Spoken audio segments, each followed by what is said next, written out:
She's a real woman with a real life. She's someone you can relate to. Dawn Newton. You don't know me. You don't know me. I can hold fire in my hand, call the rain and ride. Hey, welcome to the Dawn Newton podcast. I am your host, Dawn Newton. You know, when it comes to organizing and decluttering, it can get so overwhelming and so frustrating that we don't know where to begin. And so we don't. Well, my guests today are here to offer some pro tips and myth busters on how to achieve your dream home through the simple power of organizing. And Lightfoot and Kate Pawlowski, the mother-daughter duo, are celebrities in the organization world. Now the two are sharing their expertise in their new book, Love Your Home Again, Organize Your Space and Uncover the Home of Your Dreams. And Lightfoot and Kate Pawlowski, I really appreciate this opportunity to talk with you. We're talking today about your book, Love Your Home Again, Organize Your Space and Uncover the Home of Your Dreams. Done and done that business and what you've done and done home. I just feel like I'm talking to some organization celebrities here, so I appreciate the time. You're a mother-daughter team. You've been doing this for, well over 10 years, if not longer. How did this get started? Like, Kate, were you always, as a child, very organized? Was this something that was always in your blood? Or Anne, was that something you instilled? Or I was always curious, how did Kate put her toys away nice and effectively and organized? My mom likes to tell a story about me that in high school I would come out of my room with a garbage bag full of stuff, and she would say, "What's in?" I'd say, "Garbage. That's why it's in a garbage bag." So I would say yes. I've always been more on the organized side, and certainly on the minimalist side of things. But we like to say that my brother is the only client we've ever had who we couldn't actually help. So it's not necessarily genetic in that way. And it's probably just, I'm taking a stance. You're not going to convert me. Exactly. Well, it's funny because he's older now and now he is good at it. But as a young person, Until the last few years. he had no interest in it whatsoever. It made him anxious to get that organized. Well, and I have to tell you, and I'm sure this is something you hear all the time, and maybe you've experienced it, is, we turn around and we're like, oh my God, how did this closet get like this, or this drawer, or my office? And then it gets so overwhelming and the anxiety sets in, like, I don't even know where to begin, so I'm not. And, I think that is extremely common, and I think people do get overwhelmed. And a lot of times when people hire us, it's even, I say to them, hire us for just a day, hire a team for a day, and it will be the thing that will allow you to move forward. Because as you say, it's overwhelming.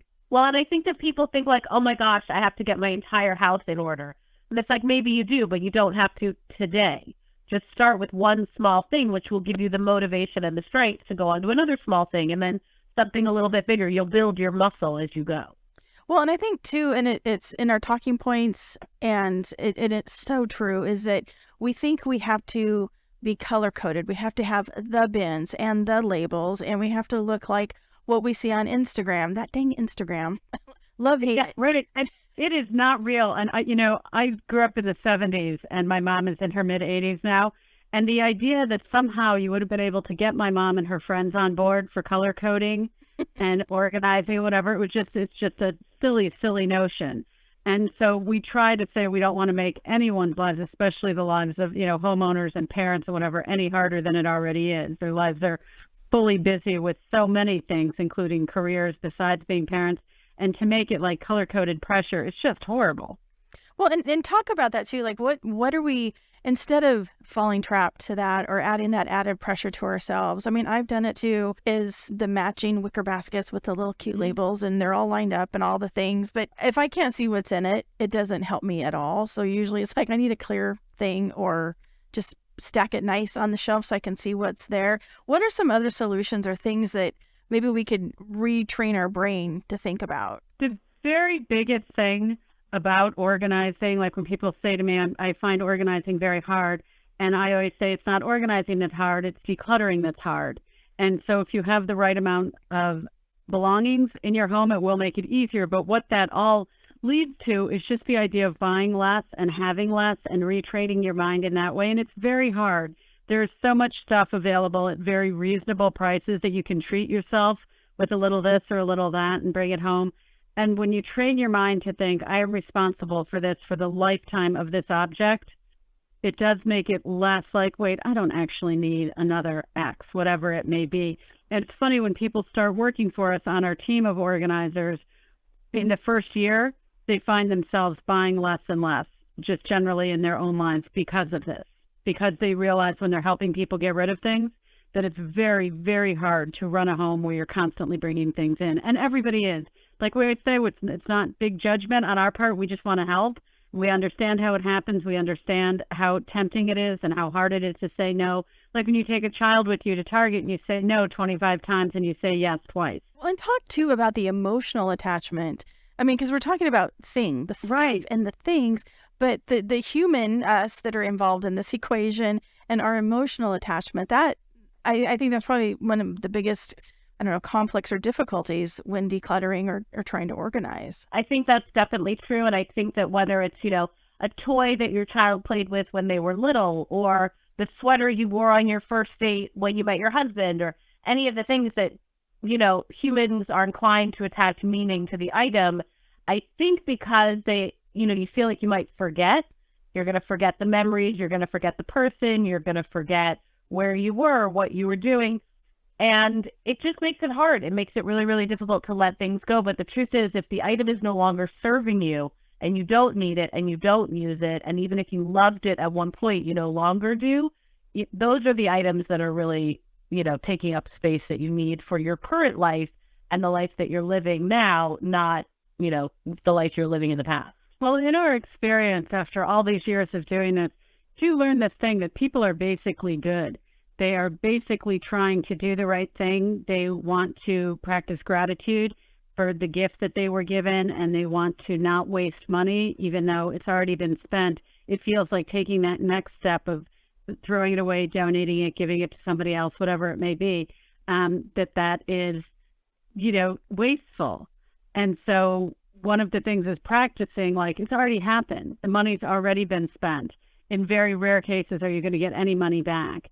And so people often say, oh, I want this to go to a good home. And the retraining the brain on that one is to think wherever these things are going, if someone else can use them, that's the right home. That's a good home. So if it has any chance of going out to the universe and ending up in the hands of somebody else who could use that sweater, that chair, that toy, whatever the thing is, let it go. And the sooner you let it go, the more likely, because it's still in style or still desirable, that someone else will grab it at, Goodwill, or it will get in the hands of someone else. Well, and somebody just mentioned as far as like your mom's old saucepan or that sweater from the first date. And it only means something necessarily to you, just for nostalgic reasons, memories. My parents have both passed. My mom passed just recently. And I have tubs and tubs of photo albums of people that I don't know who they are, but I'm like, I don't know what to do with all these photo albums. What do people do with photo albums of the past? Well, I will tell you, you are in the position, that's what we call the project for the cold winter's eve. And, right? Sitting by the fire with a cup of cocoa. Right. And so you go through those things and give yourself the right amount of time to tackle an album, a box, a whatever it will be. And it feels sad to discard photos of people that someone once knew. And so it's more like try and think about, the excess photos that came into your life, and certainly digitally now, we all have zillions.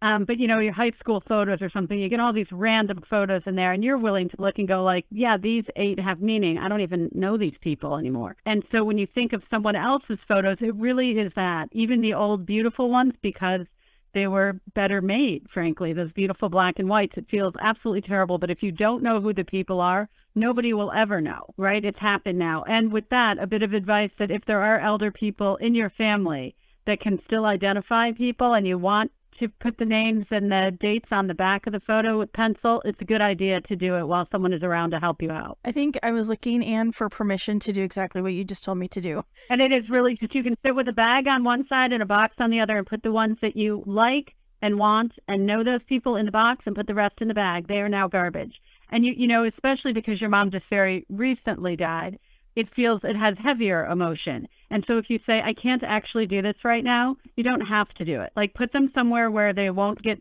any damp or anything in there, or, splash out for airtight bins to buy yourself the time. And leave it for later and give yourself that permission as well, because it's hard what you're going through, and grief is tiring anyway. And so to then try and find the energy to do this, very, very difficult. Well, and it might be that out of an entire album, you want 5 photos. Right? And so you go, what was taking up quite a bit of space in your home doesn't need to take up that much space. Well, and if you end up with a couple photos that you can absorb into your everyday life, like I have a photo of the night my parents got engaged, and it's lovely. And when I found it, I can't remember how it came through to me, but I got one for each of my 4 siblings and had it framed because it's tiny, right? But it's something that you can just set on a corner somewhere, a dresser, a vanity or whatever. And then you just look at it and you go, oh, mom and dad. You don't need to think about it every single minute, but to have some that you can see, right? So you don't have to feel like all of them have to stay put away for forever. I just love what you just said. That is just like giving me a big sigh of relief, quite frankly, just hearing those ideas. And I know just even we're talking about our kids' baby pictures. Do we need every single picture of, the sand castle building for? No, it's so hard to even visually speaking. So I have a 6-year-old and a 2.5-year-old and another on the way. And if those pictures were printed that are in my phone, for God's sakes, but then you look at them in your phone and you're like, well, they're not really taking up any space, but you can't even find the good ones because there's so many random ones in there. Well, and when I was young, when, Kate is 35 and my son is 36, photos were the thing, obviously. There was no digital. And people had loads of framed photos in their homes. But weirdly, they're all just in our phone now. Like, very rarely do we go into someone's home and a lot of them actually be printed. Right? So it's gotten into this strange thing where we're really almost like hoarding them, right? We have all those photos, but we aren't really doing anything with them, which is odd. I wonder what the future will hold for all of that. When you start working with clients, what is that like, having that dialogue? Do you tell them, do they get to participate in your work, or do you tell them, They do. Take a weekend and go disappear, and when you come back, I'll have everything done for you? No, not at all. The only time we will work with clients not in the home is during an unpack. Like if we've worked with them in their previous home and then we're unpacking them in the new home and we already know them. But during decluttering, we can't decide what someone should keep or get rid of or how they want their closet to be organized because we don't know. Do they tend to wear T-shirts more or sweaters more? Like once we get to know them, it's a little bit easier to do that. And it is just quite intimate and sort of magical, what the relationships that are formed. And, Kate and I used to, when we started out, we did every job. And now we have this big team of organizers. But all of our organizers are over 50, which is an interesting and odd thing about our company. When we started expanding, we thought we would hire young women because they would frankly be cheaper, but it didn't work out like that. It takes a lifetime of experience to learn how to do this and how to be there in someone else's home with their things and take good care of them and practice patience and compassion and understand that, what happens in a home is a complex thing. It's almost like its own separate entity. And so taking someone through that process of going through their things, it takes a lot, right? It takes a lot of kind of emotional strength and patience, like I said, to get the person through, but they have to make a decision. So I always say, you won't be physically tired at the end of the day, but you will be emotionally exhausted. We'll do the work for you, but right, so we're pulling boxes out, we always say like with like. So when we're doing a closet or something like that, the homeowner can do what they're doing and then we pull everything out. So that let's say on the bed, we have stacks of sweaters and all different sorts, and then we subcategorize. And so then they come back and they go, wait, all those black sweaters are mine or all that, what? And then they go through and make the decisions. And we say, absolute yes, pull those out first. It's like shopping your own closet. And absolute no, let those go to the donate bag. And then you have to swing back around and make all those in-between decisions. Talk too about the philosophy of owning well. I found that really interesting. So when we started out, the first year we were doing this, like I said, when our organizers are new to us, it's staggering how much we all have, how much we don't want, what we hold. It's really just this overwhelming thing. And so in the first year, Kate and I both lived in Manhattan at that time. And, so our spaces are much smaller than they are in the rest of the country generally. Small closets, smaller rooms, whatever. And so we started thinking about, like, why are we a little bit different and how could we be different? And I lived in England for a long time, and my European friends, they purchased less than we did, but they were very careful shoppers. And so that was, of course, before internet shopping, but they would really take their time and they would make a list of what they actually needed. Like, oh, that sweater has a slight hole. I'm going to need to replace that. And they were just very careful with what they bought, but they bought the best they could afford. And that's what owning well is. So if you're thinking about something, well, I'm going to have to take care of this for the lifetime of the item.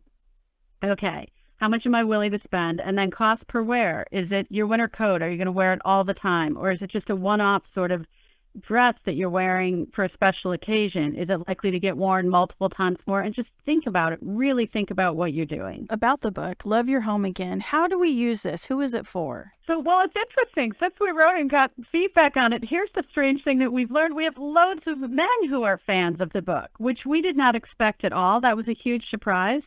But everywhere we go, and old friends and people's uncles, that kind of thing, say like, I didn't know how to do this. I didn't know how to think about it. And so we wrote the book because we get lots of calls from people who are either outside of the district that we take care of here in the tri-state area. We do have travel teams, but that gets very expensive. So we want to be able to help those people. And also some people just simply can't afford us. And so we're like, you know what, we could teach them how to do this. And so that's what it was about, of really helping others the way we've been able to help our clients in person. And it's really anybody who has a home, right? Like, it's anybody whose home is not functioning the way they want it to, and they don't feel happy and peaceful there, and it's broken down room by room with what the goals for that space might be, like to have a really efficient kitchen or a really relaxing family room, and how to get that and how to think that through. And then we have a course by the same name that goes really in depth into each of the areas that we talk about in the book. Like, we're limited on space in the book, but in our course, you get like videos and far more in depth on each and every little area. So it's like you could take however long it takes you, but you could get every room in your house feeling absolutely stress-free. And what about those of us, I'm not naming names myself, that says, well, I'm just going to have a garage sale because I'm not going to give this away. I might try to recoup. And then I create a whole nother section of clutter. Okay. So our favorite phrase ever is sunk cost. You already spent the money. It's already gone. And the chances that you're going to recoup even like pennies on the dollar for what you spent, you're just not. Well, and here we can tell you the story because we are exactly like you. All humans appear to be pretty much the same when it comes to this stuff. And so when we were first doing this, people would say to us like, you can take these things, if you want to donate it, we didn't have like a whole system at that point. So we would say like, okay. And we would fill up Kate's car at that point, and she was dating her now husband. And we ended up filling up his whole basement and saying like, okay, we'll just have a garage sale in the spring. But when it came to talk about daunting, we had so much stuff. And so we brought it, we had to enlist both our husbands. We had to get up at like 4 a.m. because we were learning about this work and get it all set up. And at the very beginning, we first started, an elderly man with a van came up to me and gave me his card. And he said, give me a call at the end of the day and I'll take away anything you want. I was just like, what do you mean? And he goes, whatever you don't sell, I'll just take it away for you. And I was like, yeah, I don't think that'll be happening, but thank you, sir. At the end of the day, I was like, hi, Dad, please come back. I think if I remember correctly, the four of us together, we each made $36. You go like, there's no money in that. Nobody wants your old used stuff. Nobody's going to pay you for it. It's just horrifying, but you have to be able to laugh about it and let it go. My little sister taught me how she does this. She's the most minimalist of all, because Kate and I are not minimalist particularly. We just don't have as much stuff as other people. But my little sister has a thing where years ago when she couldn't get rid of things, she didn't know what to do with it. And then she tried to picture like another person like herself, but like younger with less money and whatever the thing was. And she was like, I just made up this character and I just leave the things for her. At Goodwill, right, or wherever, yeah. Right. She's like that lovely girl. She's gonna love these. She's the same size, and she likes the same strange things that I picked up for my kitchen and whatever the things are. And so you just have to know the person is out there, and you're just helping to get it in their hands. Well, when you think that there's money to be made, you just have to remember that every single person you know, and then every single person you don't know, also wants to sell all their weird random stuff. And so the market is flooded with everybody else's weird used stuff. That's awesome. There's just very little money out there for it. You are so much better off just letting it go, enjoying your home, and then, as we like to say, watch the front door. Just stop buying so much. Well, and you know the things where you find, like, with the tag on it, right, where you go, I'm really the worst person that ever existed. I never even took the tags off this. I never wore it. But that is a find for somebody on the other side of this. Well, and we even had this the other day. So I had a coat in my front hall closet that my husband got me as a gift that it just never worked out. He got me 2 coats at the same time, which was a little bit odd. And I loved one and I never wore the other. And so finally I was getting, this year I was like, that's it. I'm done. It's been like 3 years. I've never worn it. Out it goes. And I had this moment of like, well, I mean, this is too high quality to just donate. And I was like, so I'm supposed to be donating garbage? No, donate all the nice stuff that you have so that people who are in need can enjoy it, and then throw away the garbage that is actual garbage.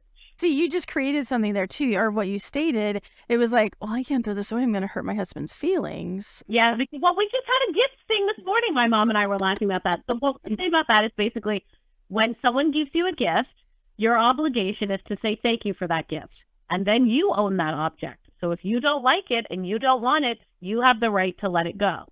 It is very hard, though, in long-term intimate relationships, like you and your husband, where he's like, you should wear those earrings. And you're like, oh, those.